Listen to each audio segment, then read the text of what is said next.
Hi everyone, I hope you all are having a wonderful time. Today I would like to share my experience of using this Schiit Audio Vita 2 power amplifier. I've been using it in my system for quite a long time.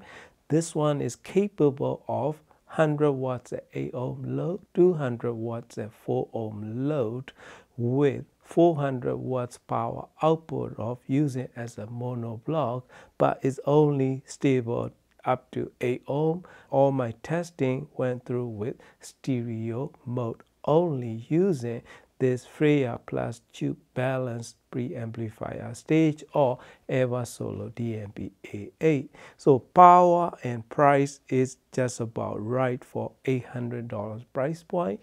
Build quality is very similar to my AGL mono blocks, but heat sink or the fins are slightly more sharper, so you might want to be careful with that. Other than that, very similar in build quality.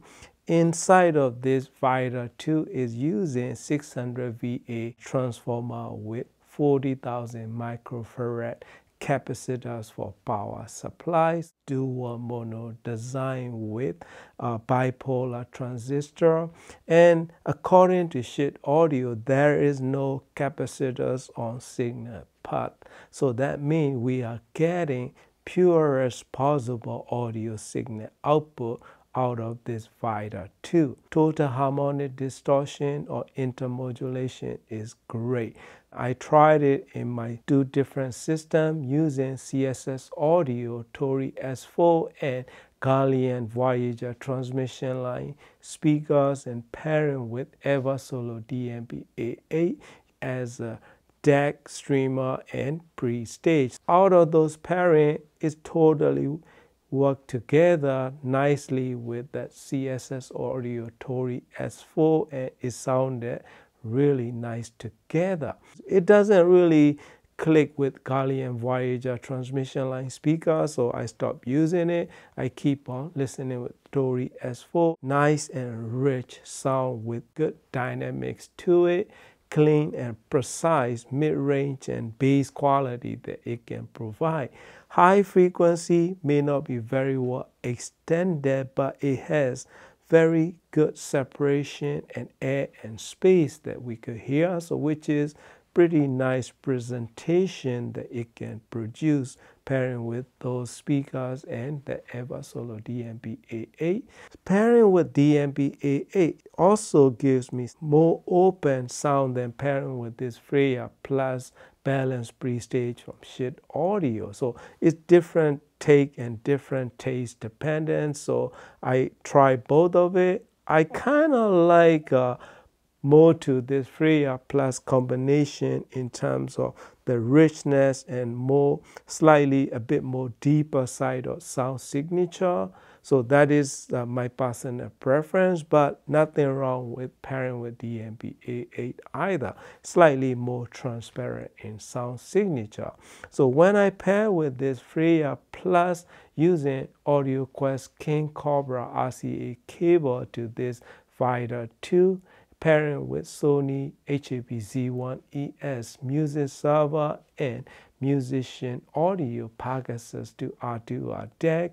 What I find is it can also totally show the imperfections and poor quality recording. It can totally reveal, but if you play them decent quality music, it will give you very musical sound.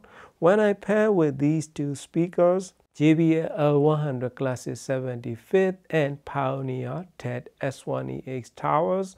Out of those pairing, I prefer S1EX pairing in my system using this combination, which has a really nice and deep sound.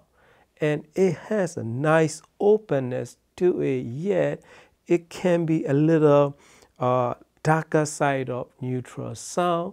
So that kind of sound signature with this Freya Plus combination. I'm using stock JJ tubes on the buffer stage, Apple's 6S and 7 Ray tubes on gain stage. So even that, it has slightly darker side of neutral, yet it can give you nice and revealing sound signature as well as sweet mid-range and accurate sound that it will produce. And micro detail and presentation is even better when I pair with the S1EX towers, like floating notes and those reverberated tones or decay or nice texture with the very nice presentation. I wouldn't call it super deep and wide soundstage. It has a nice depth to it with good bass control to it as well, articulated notes and well defined bass note that I can clearly hear it and nice separation that come with it. But the soundstage wise is not wide as what I'm used to, like playing with my reference Accuphase E4000 or playing with this Freya Plus and Agia Class A mono blocks in my system. So when I compare to Agia mono blocks, I listen to same music again. So what I can notice right away was how wide mono blocks will produce cleaner and more precise notes with details that it can produce. So this Vita 2 is slightly reserved and slightly holding back kind of sound, yet it's not really laid back kind of sound either. It just balances it out in my opinion. So it should work really well with a lot of modern decks and amplifiers and preamplifiers and speakers in general, the way that it can sound. So power delivery, sound quality, and sound signature, $800 is just perfectly priced and really good power delivery, I would say.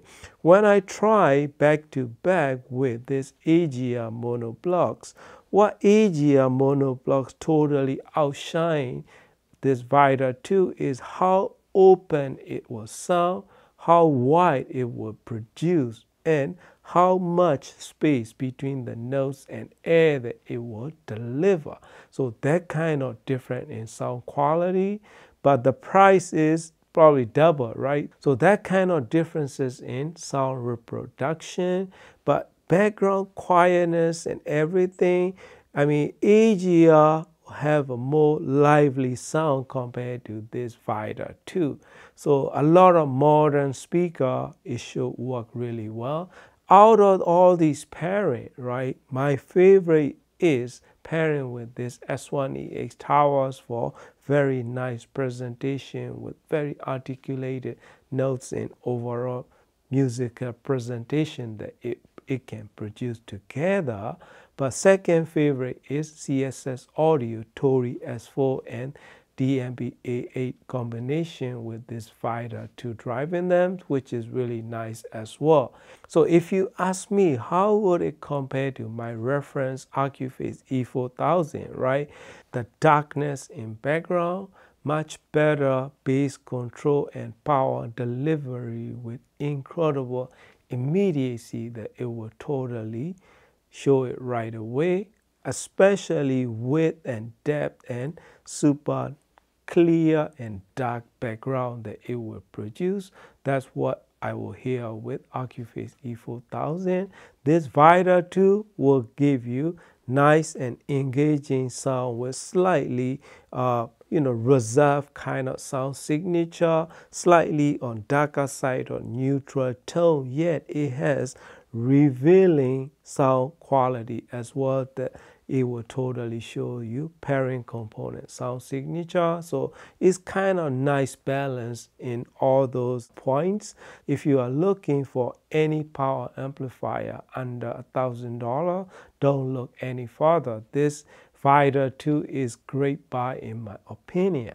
Even if you're gonna pair with DAC and using that digital gain control, it should work well.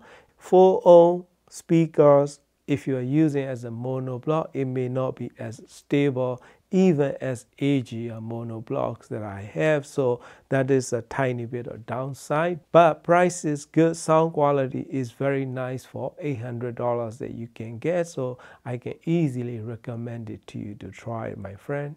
Thank you for watching and happy listening.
I've been in my mind. It's such a fine line that keeps me searching for a heart of gold. And I'm getting old.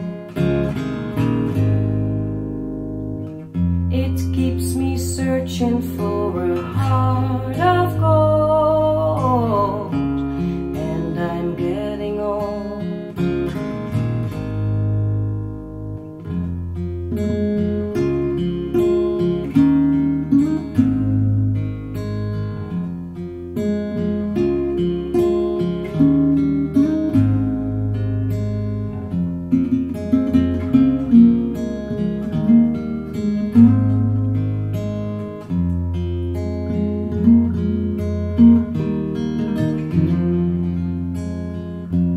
Keeps me searching for a heart of gold. Keeps me searching and I'm growing old. Keeps me searching for a heart of gold. I've been a